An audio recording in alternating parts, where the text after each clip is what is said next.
self-love and cleverness of men, alienating them from each other and perverting the law, have cut our single human nature into many fragments. St. Maximus the Confessor. We're going to be talking today about the deceitfulness and vanity of the world, but also about the difference between godly and heavenly friendships versus ungodly and worldly ones. So I'm going to try to keep this video short and to the point. We are in the throwaway and disposable society, the generation of indifference and apathy and faithlessness and unbelief. Everybody sees everyone else as disposable, as just a replaceable commodity. Your friends came and they kicked you when you were down. These are counterfeit friends, fair weather friends, fake friends. They see what you have and they can't be happy for you, or they pretend publicly to be happy for you. Inwardly, they're jealous, they are envious. There is a lack of decency, of dignity, and honor amongst the people of the world today. Godly friends share a common goal of growing closer to God. That is what they aim to do as godly people. They put Christ at the center of their relationship, and they try to encourage one another along their spiritual journey. So they try to help and support each other, and they try to encourage each other to live according to the teachings of Christ. But that doesn't mean that there aren't bad people out there. There are worldly people out there. And remember also, there are people who are psychopaths out there. There are people who are reprobates, children of the devil. This is a thing, and I know that some of you guys have commented before on my videos where people seem to not understand when I'm talking about other believers versus just regular secular worldly people, and they think that I'm saying certain things that we should treat everybody the same way or give everybody the same grace and forgiveness, and that's not true. I do understand that there are evil and bad people out there. We pray for them though. But that's not denying that these people exist. You need to know that there are psychopaths, reprobates out there, children of the devil. There are people who will pretend to be your close friends for years, maybe even so close that you work together for a time, and they will turn on you on a dime. Maybe you make a mistake, or maybe there's literally no reason other than there's demonic attacks going on. And because of the spirit of this age, I think so many people feel alone, depressed, anxious. They choose to self-isolate. How many people do this? They ensconce themselves within their house and they interact with people mostly online. They don't have a lot of friends in their life. They choose to be loners rather than try to make friends because they're scared about getting hurt or being hurt again.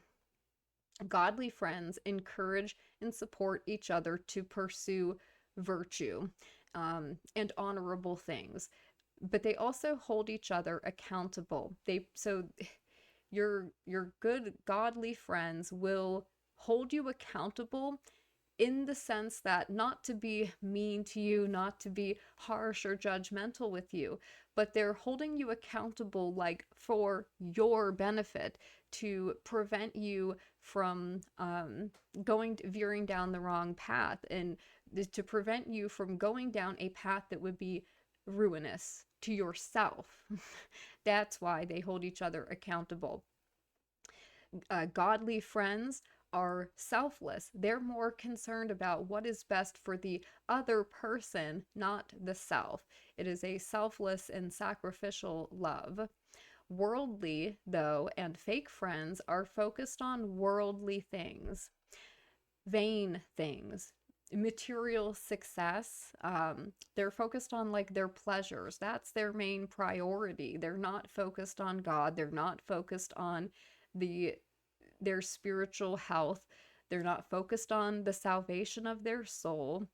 Um, they are they're distracted by all of the vanities of the world. They're more concerned about their online clout and like their social status over having like genuine connections with somebody, or they're more focused on pursuing those worldly ambitions than pursuing mutual spiritual growth in a godly friendship. They gossip about you. They try, they're whispering about you behind your back. Sometimes they're, setting you up the whole time. You have no idea, and they're just dropping these little seeds of whispers. Ah, oh, so and so is a bad person, or this so and so said this the other day. Like they're gossiping, they're slandering, they're trying to plant these little seeds, oh, that person's crazy. She's a little emotionally unstable. So, because they know that when they do the thing they're going to do to you, they want to have it already set up to make you look crazy. So your reaction to being abused, they call this reactive abuse. Sometimes people have taken so much abuse for so long, they lash out, and maybe in an abusive manner themselves. And then the person who's doing the abuse in private points to that person blowing up and melting down, going, see, I told you guys about her. I warned y'all about him.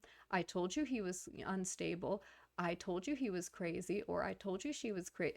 They do these things, and people need to be aware that, yeah, like, yes, there are bad people out there who will do that, who will try to turn other people against you while pretending in public to be the kindest, nicest, most charming and helpful person out there. They could be saying one thing to you publicly in front of other people, and then behind closed doors they're like, you stupid bee, or whatever. That it's just completely different from what people see versus the actual reality behind closed doors. They'll seek to reinforce your worst behaviors, your most self-destructive behaviors. They want to dismiss concerns you have if they see you spiraling, if they see that you are, you're getting to be at your breaking point, and you tell them, I really can't handle anymore. I'm at my breaking point. If I have one other, issue happen today, I'm going to lose my mind. And what do?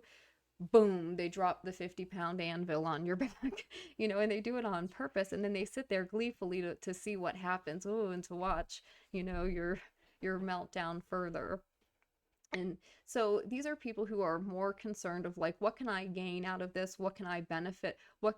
How can I benefit from this friendship? And they're more concerned about like, what entertainment can I get from hurting this person and confusing them? Yes, there are people out there like that who do act that way. But that's not to say that there aren't good people out there. It's just in today's world, they are rare. They're few and far between. Jesus spoke about the highest form of friendship in John 15 when he said, greater love hath no man than this, that a man lay down his life for his friends. Greater love hath no man than this, that a man lay down his life for his friends. How many of you can say that you would do that for somebody else? Or how many of you can say, yes, I have a friend who absolutely would do that for me? And if you can say that, you better cherish that relationship, and you better protect it and take care of it. Ye are my friends, if ye do whatsoever I command you. Henceforth I call ye not servants, for the servant knoweth not what his Lord doeth. But I have called you friends, for all things that I have heard of my Father I have made known unto you. The internet, I think, has made us more connected than ever, like in human history, maybe in a way that maybe shouldn't have happened. I don't know. But people are more depressed than they've ever been, probably in human history. People feel more lonely, more anxious than ever. Connections abound, right? Anybody can go online. You can see people on social media. You can connect with people on internet forums, and you can find different communities to join. But so many of these connections are superficial and they're fleeting, like the world. They're not real.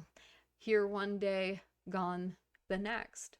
Um, I think that in the modern world, we see this, and again, this isn't everybody, but a lot of women see men as walking ATMs and disposable wallets rather than as the God given protectors that they are, godly guides, leaders of the family. They don't respect men like they should. Men see women as disposable toys, there for their own pleasure and entertainment, as playthings, rather than as something precious, made in God's image to be protected and cherished. You know, they nowadays, people they'll meet somebody and they'll have one thing goes wrong, and they're convinced that the grass is greener on the other side, and that they just treat that person like they're trash, discard them like trash, which is, by the way, is a cowardly act. And then they're just moving on to the next thing and the next thing and the next thing. um, and that disquietness, that's them in their flesh, because the spirit is calm. It doesn't feel the need to be constantly looking for things to fill the void, the emptiness in your soul, because you have God in that hole. The hole is filled with God, and you understand that. But I think that today, like I said, in this generation of unbelief, of faithlessness, it is hard to find true and genuine connections. The world today, our world, mocks vulnerability and emotionality and genuine displays of love, of affection, of sacrificial love. Um, it looks at those things, it laughs, and it says, that's weak, when it's actually the opposite. The world discourages making deeper connections with others and with God. I think that we all go through our days, and we have these like passing shallow and brief interactions online, and we call that friendship. How many, and you all know, how many of you guys can relate to that? You go through your days having shallow, brief interactions with people online, and you tell yourself that you have friends. And those aren't, again, some of them will be good relationships, but most of them aren't. They're not real. It's people just feeding their egos, getting attention from other people online. Or it's like an acquaintance, right? But if you really needed something, if something bad happened, or it was then risky to be your friend, how many of those people would be there? How many of them would show up for you? People will hurt you, and they'll do it badly. Sometimes somebody will befriend you. They will convince you to kind of confide in them and pour your heart out to them. They'll make you feel safe. And, they may confide things to you that maybe didn't even happen and aren't even real, but in an effort to get you to let your guard down, to feel safe, so that you confide in them. And then they'll take your greatest fears, or something that they know hurts you the most, and then that's the thing that they do to you. You might have somebody who befriends you, pretends to be your close friend for years, and then all of a sudden they act like they don't know you or have never met you. And that is one of the most jarring and bizarre things that can happen to a person. That kind of gaslighting, I think, just, the the idea that you could take somebody's reality and act like it didn't happen, to gaslight them into, acting like, oh, as if you don't know each other and you're basically strangers.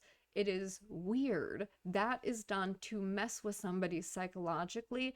And this is the kind of thing, these are the games that people play with each other. And, I think that if you are naive, it'll happen again. you're going to get played again, if you allow that to happen. So it's very important to cultivate godly friendships, but also to pray to God, to ask God to give you insight and discernment. He will do that if you ask. Real friends, godly friends will continue to put in the effort. Even if you make a mistake, even if you get into a fight and say, bad things to you call each other names or you say things that you regret. Godly friends understand that those things happen. They understand also that demons love to try to attack Christians, godly friendships, strong connections, godly connections, because these are good things. They want to break them up, to destroy them, to divide them, because they know that we're weaker when we're separated. They don't want us to be helping each other, strengthening each other, none of those things. Um, so your godly friends, they're going to show up, they're going to put in the effort, even if something happens. They are not going to allow the connection to fall apart. Friendships take work, like all relationships. They have to be nurtured, but that nurturing has to be done mutually. There has to be mutual investment. um, others Other people get comfortable and they will start to devalue you. They start to disrespect you. Sometimes it's the people closest to you who hurt you, or when you don't serve them, when you don't, the way they think that they should be served, or maybe you didn't give them something that they felt entitled to, or whatever it is, and they discard you on the drop of a dime like it's nothing. You can't have successful connections and friendships with indifference and apathy. I think that we all know how we want to be treated inside. Like I know how how I would like to be treated, but I think that we fail to treat other people that way. And this is such a simple thing, right? How hard is it to just treat other people the way you would like to be treated? If you want to be given the benefit of the doubt, how hard is it to do that for somebody else?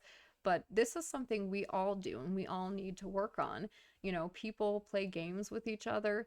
It's all fun and games, until somebody gets hurt. And people think that because the internet has given people the ability to interact anonymously with people who maybe aren't in your immediate community, they think that they can treat people in ways that they never would if that was somebody who lived in like their immediate vicinity or who knew mutual people or that you worked with, right? There are certain things that people will do to somebody because they feel safe thinking, well, this person's 5,000 miles away. Oh, I'm hiding behind this anime avi online and this mask of anonymity, so I can do this and that, and there's not going to be a consequence to it. Or that's what they're thinking. They'll do things that, again, they normally wouldn't do if they felt that there could be an immediate consequence to their actions. Like you could trick somebody online, you could hurt them badly, and then ghost them and block them everywhere, right? And then you're safe ensconced thinking that I got away with it. And in the real world, with somebody who lives in your community that you might know mutual friends with, it's not that easy, is it? You can't just block them and hurt them without there being consequences to you, because other people, mutual friends, are going to go, well, what's going on? What happened? Why would you do that to this person? And you have to physically see how you're hurting people. The internet has changed this, though, and how people see and view casually being cruel to somebody else. And I think that the algorithm and the demons don't want people to know, on the flip side of this, how powerful godly friendships are and can be, heavenly friendships, and how powerful love is. The demons don't want you to know how much one person can make a difference in somebody else's life, can make the difference. How one person can save somebody out of depression, out of spiraling into a path of self-destruction, and bring them back to God, back into the light, back onto the right path. One person really can make a difference, but the algorithm doesn't like this because it wants everybody, they like to keep people divided, and they make money that way. And I think another issue with this is that people lie to themselves to protect themselves. Sometimes we don't want to face the truth about certain people, about certain friendships, about certain relationships. And sometimes people lie to themselves to protect themselves from the things that they have done to others. No relationship, for example, can be built on a foundation of sand, even if your intentions weren't bad, right? So, getting back to like these online friendships, a lot of times when you're meeting people online, especially in dissident communities, there is this focus on anonymity and being anonymous or being safe online and having OPSEC, things like this. And so people will lie to other people initially to kind of like throw them off, or to, in their minds, their intentions are just to protect their privacy, to protect their families, because there's crazy people online. You don't know who you're interacting with. But on the other hand, depending on how they go about doing that, if you're starting a relationship based on lies, then you're not going to have one, right? It's not going to stand. It is built on sand. It is built on dust and ashes. And again, it doesn't matter what the intentions were there. What matters is the impact that that has on, like, the ability to trust somebody, for example. I think that relationships and connections, friendships, they expose us. They make us vulnerable. And this is something that once you have done this, once you've like made yourself vulnerable to another person, like you can't undo that. There isn't really like a taking that back. So I think that that is scary for a lot of people. They're so fear based. They're so much about like risk management and, being strategic and calculating to a sometimes absurd degree. And a lot of these people hide from themselves, because they lie to themselves, or they're putting on this facade and presenting this fake version of themselves to the world, maybe because they want to be more accepted by the world and worldly people who don't really care about them anyways.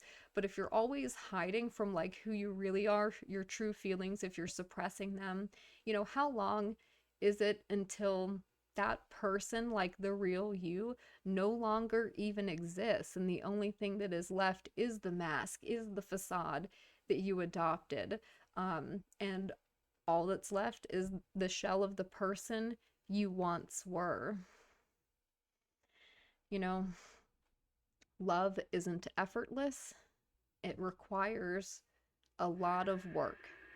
Relationships, friendships, all these things create, or all of these things require a lot of work, a lot of effort, and nothing comes easy that is worth it, right? Most things that are worth having, you don't get them easy. It does require effort to obtain them, and I think that for a lot of people, especially today, they have a lack of a positive self-image, right? If you lack self-respect, you won't respect others.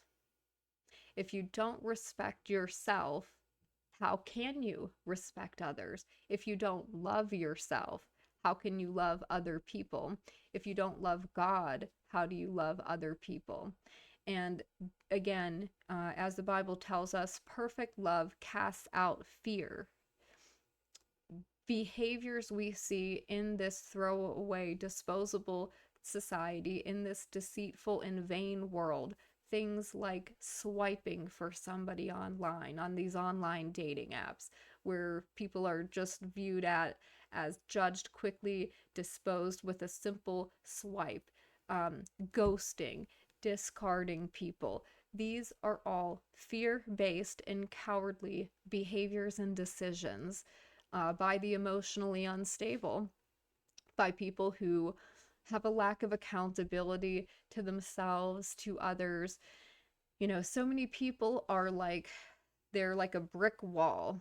They are emotionally walled off, and they have become that way over time because of the harshness of this world.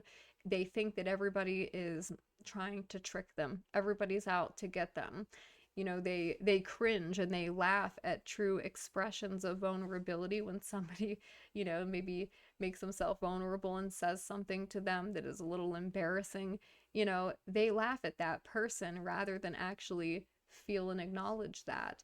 And this is something I don't like about bullies, by the way. Like, bullies and cowards have always bothered me. One thing I've noticed about cowards in particular, though, more than bullies, is cowards, they will attack people they perceive as weak. They go for the weak thing, the person that's like already down, or the small animal, rather than going after somebody like their own size or whatever.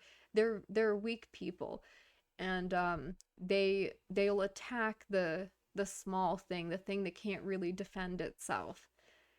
I've seen this with like these some men online, and they're attacking of women for things that men do, that they don't attack men for doing these things. They just attack women. And I go, so you're going after the weak link here?